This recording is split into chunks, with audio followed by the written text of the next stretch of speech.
সবাইকে পহেলা বৈশাখের অনেক অনেক শুভেচ্ছা। পহেলা বৈশাখ তো অনেক আগেই চলে গেছে, তবে ভিডিওটি আমি আজকে দিচ্ছি। এটা পহেলা বৈশাখের পরের দিন। আমরা বাংলা হিসাবে কিন্তু পরের দিন ধরে থাকি, ইংরেজি হিসাবে একদিন, বাংলা হিসাবে একদিন।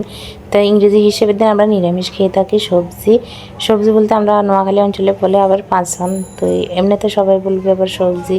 তো এটা বিভিন্ন আইটেমের সবজি দিয়ে কিন্তু ওই পাঁচনটা রান্না করা হয় সেটা।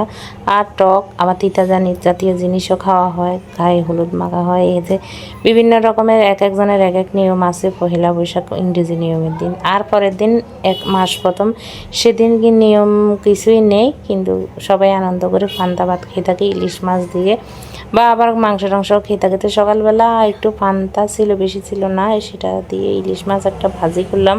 ছোটো সাইজের ইলিশ মাছ ছিল, তো সেটা ভাজি দিয়ে সবাই মোটামুটি ভাত খেলো। আর এখন মাংস রান্না করতেছি, খাসির মাংস 1 কেজি নিয়ে আসছে, তো ওদেরকে এখন রান্না করে দিব। প্রথমে আমি লবণ আর হলুদ দিয়ে মাংসটা মেখে না এমনি তোমার রাইস কুকারে দিয়ে দিলাম। তো অনেকটাই দেরি হয়ে গেছে, এই কারণে আমি এভাবেই রান্নাটা করতেছি। তো খাসির মাংস মেখেও রান্না করা যায়, আবার মশলা কষিয়ে ওভাবে রান্না করা যায়। তো আমি অন্যরকমভাবেই রান্নাটা করতেছি।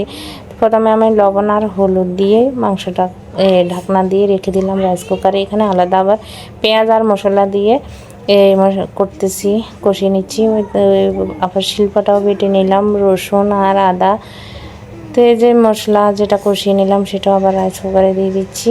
মাংসটা কিন্তু আমি লবণ হলুদ দিয়ে অনেকক্ষণ থেকে সিদ্ধ করে নিলাম, যতক্ষণ পর্যন্ত তোমার ভালোভাবে না কষানো হয়েছে। যখন মানে মোটামুটি 50% সিদ্ধ হয়ে গেছে, তখন আমি এই যেটা কষিয়ে নিলাম পেঁয়াজ আর আদা রসুন বাটা, সেগুলো কষিয়ে নিলাম। এখন একটু মরিচের গুঁড়ি দিয়ে দিলাম। আমি তো ভেবেছিলাম কষানো হচ্ছে না হচ্ছে, বারবার শুধু রাইস কুকারটা বন্ধ হয়ে যাচ্ছে। আসলে রাইস কুকারে রান্না করলে এমনই হয়। ভিডিওটা আমি অনেক দেরি হয়ে গেছে দিতে এই পয়লা বৈশাখ তো 2 দিন আগে শেষ হয়ে গেছে। তো ভিডিওটি আমি আজকে দিচ্ছি, কারণ সময় হাতে ছিল না।